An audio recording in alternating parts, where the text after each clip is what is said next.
I think tax strategy and tax planning is like putting the sprinkler system in so that way the house doesn't burn down. Most people wait till the house is already on fire to start thinking about how am I going to put this out. Letting people know that there is a possibility to get these type of savings with their taxes. I think just awareness and like education and knowledge is like one of the biggest pieces that people are missing.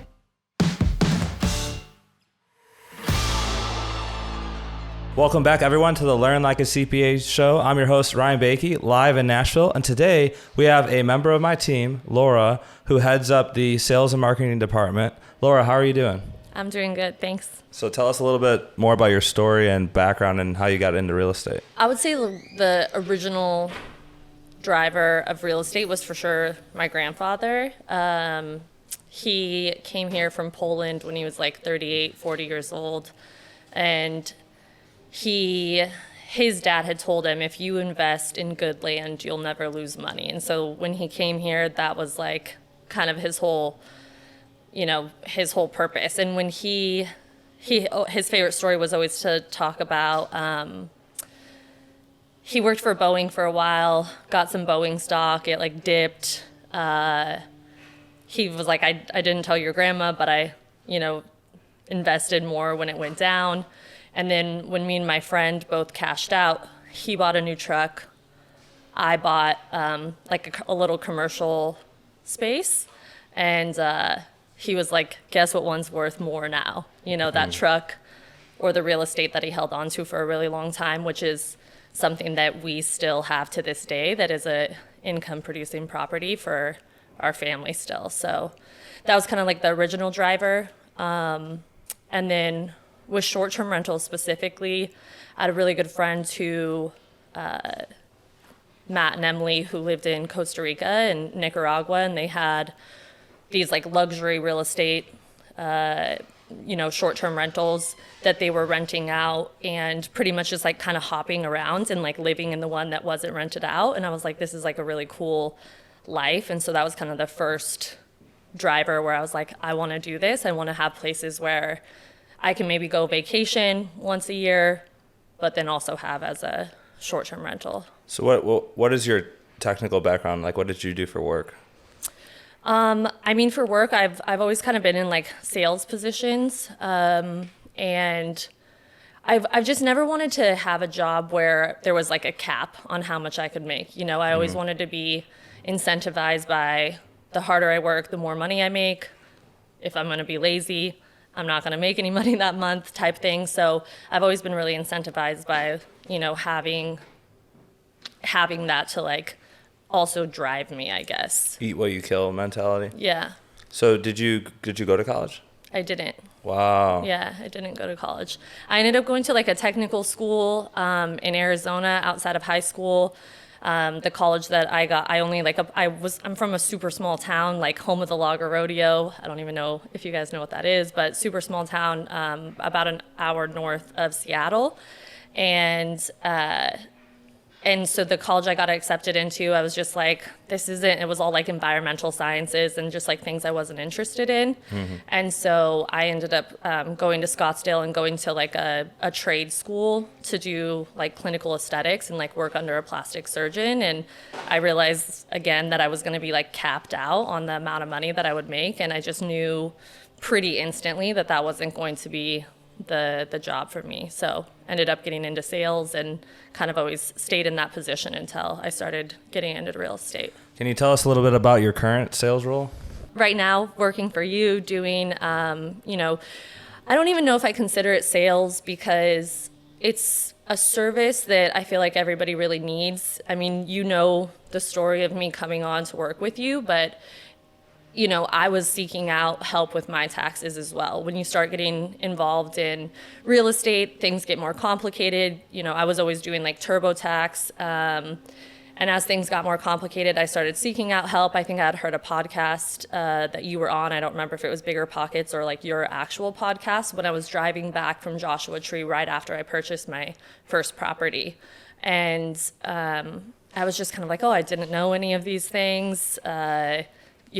Like a lot of people, I just didn't know a lot of the incentives to be investing in real estate. And so I'd worked for Tony and Sarah Robinson for a while. I met Amanda Hahn at one of their trade shows. I reached out to her and then reached out to you. I think the huge misconception with people is when you're seeing some of these like specialized or, kind of popular tax,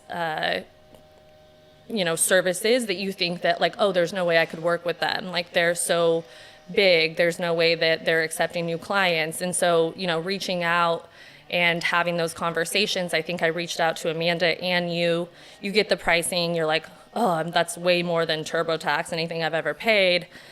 I'm not going to do that, and then I went back to like my local CPA and just was unhappy again, kind of like we see all the time happen with people where they'll circle back around. And so that was when I joined like I think your Facebook group and we started chatting and Hey guys, just wanted to interrupt the podcast today to let you know about my Facebook group, Tax Strategies for Real Estate Investors. We have over 6,300 real estate investors in the community actively engaging every single day. You're going to learn all my top tips. You're going to get to network with other professionals and you're going to get to see all the past recordings and all the past posts in that Facebook group. So make sure you join today. It's going to be linked in the podcast below. And now back to the show. And we started chatting and you were still fielding all of your incoming calls. And I think I even asked you, I was like, why are you still the one doing all of this? So I wasn't really looking for, a position or doing anything like this, but it just seemed like a good fit because being in that short-term rental space and also just kind of the same as you, like wanting to teach people through your own experience of all the possibilities and being able to help out, especially when it comes to saving money on taxes. What are some of the common pain points that people have with their current tax or accounting team? Now that I have taken, a ton, hundreds of calls of people who are seeking out tax services in the real estate space, I realize there's like the three main ones. It's that their current CPA, they're either doing their taxes themselves, which is like pretty much 100% leaving money on the table, or their current CPA doesn't have real estate knowledge.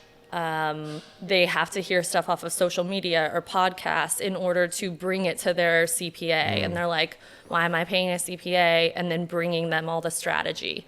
And so, I think that not having that real estate knowledge and like creative ideas being brought to them. And then the other thing is definitely people just saying that they don't feel like their CPA is accessible. They'll write them an email and it's like 2 weeks before they hear back. And when it's like people's finances, they want to take care of that right away. They want the answers to those things right away. Maybe they're getting ready to close on a house and they need answers. So I think the accessibility thing is huge. And then, just not feeling like they have a relationship with their CPAs. Finances are super intimate, too, and very personal. And so I think that when it's just an end of year transaction where it's like my CPA at the end of the year sends me a list of documents to send over, I send them over, they tell me how much money I owe, and then like, see you next year. That's it. Yeah. Can you explain the difference between tax strategy and tax preparation? Yeah, I mean, tax preparation pretty much in my eyes is just like what I said. It's sending over documents. They're taking the numbers, plugging it into a form that, most Americans don't understand how to fill out, and then giving us an outcome. And we don't even really, if a CPA were to give me a form to look at and be like, okay, this is your taxes, I wouldn't even know what to look at when it comes to like, was this done correctly? Were these numbers plugged in right? Like, are these deductions correct? And so I think that tax strategy allows you, how I explain it is most people wait till the house is already on fire to start thinking about how am I going to put this out? Whereas I think tax strategy and tax planning is like putting the sprinkler system in so that way the house, doesn't burn down if things happen. You have a plan in place and you know exactly how to avoid some of these like big mistakes. So it's really what I think our goal with bringing on new clients is that this is the last year that you think about, we're sitting in 2024, everybody's just now starting to think about their 2023 taxes, when really we want to take that and flip that and make it so that people are thinking about their 2024 taxes in 2023. So that way they can plan for their future. It's like heading out, if I would have tried to find my way here today, I'm in Nashville, a city that I'm not familiar with, and just headed this way, I wouldn't know how to get there. If I plug the GPS in and I get the step-by-step of where I need to go, what turn I need to make, I'm going to get here a lot faster and make a lot less mistakes. Can you talk a little bit about the sales pipeline process, like how people come into our firm? Yeah, again, I don't know, I guess even like considering this as like sales, it's just such a service that's helpful to people. Everybody has to do their taxes. Every single American has to do their taxes. So it's not as much to me a sales position as it is of letting people know the value of working with somebody like you who, really knows in and out of tax strategy, especially for real estate professionals, that it's more of, letting people know that there is a possibility to get these type of savings. Hey guys, just want to interrupt the podcast to let you know that if you enjoy the podcast and the content that's in it, you would love my Tax Strategy Academy. This is going to give you the framework for developing all your tax plans for the entire year. Whether you're a long-term rental, short-term rental investor, you're going to get a one-on-one call with me to map out your tax plan, and you're going to get access to weekly office hours where you can come and ask your personal questions. So if you're interested in learning more, go check out the link in the show notes below. And now back to the show. Letting people know that there is a possibility to get these type of savings with their taxes. I think just awareness and like education and knowledge is like one of the biggest pieces that people are missing. So you doing things like podcasts and your social media content, that's all letting people know, oh, I didn't know about that. And then it leads them to come to your webpage or you speaking at a conference and be able to get a little bit more information about, it takes people coming and asking for the information. So, whether they go to your website and they want to work with you, they fill out an application where they give us, a brief overview of what they have going on, W-2 wise, property wise, what their goals are.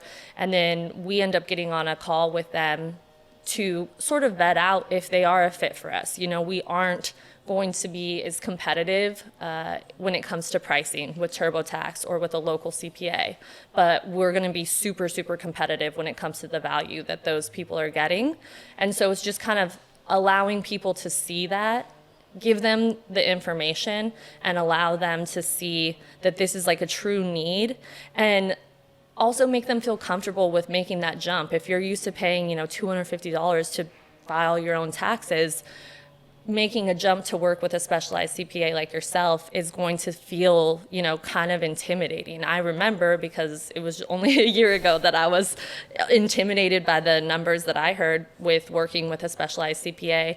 And I think it's just one of those things that you have to really give people the information and give them the comfort to know that they can make that jump and that it will be really worth it to them. It's just like when you're getting your first short-term rental. It's scary.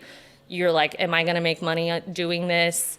I hear that I am. Everybody says I am, but truly, it feels scary. And so it's the same with, spending more on your tax prep and strategy.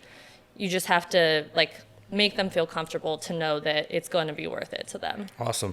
Where can listeners of the podcast find you? So I'm not a huge social media person when it comes to my own personal brand. But Building Bucks is what my Instagram handle is, and you can kind of watch some of the things I have going on there with the development, short-term rental, and working with you as well. Awesome. Thanks.